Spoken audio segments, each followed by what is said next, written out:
And so name is a THL T7, and today I will show you how to enable the safe mode on the device. So we'll start off by holding the power key. So just hold the power key right there. And then once you see the power off option, instead of tapping on it, hold it. And you get this message right now. Reboot to safe mode. So just confirm it by tapping on OK.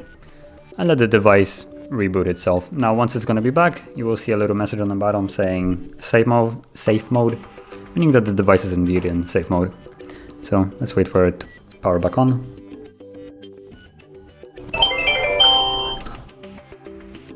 And as you can see right there, you have a safe mode.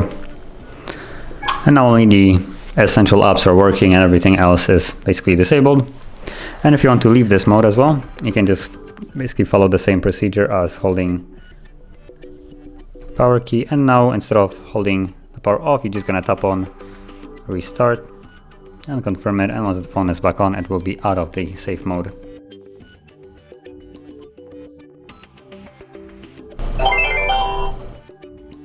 As you can see, the message is gone and the device is back into the normal mode. So that is how you enter and exit the safe mode, and if you found this very helpful, don't forget to hit like, subscribe, and thanks for watching.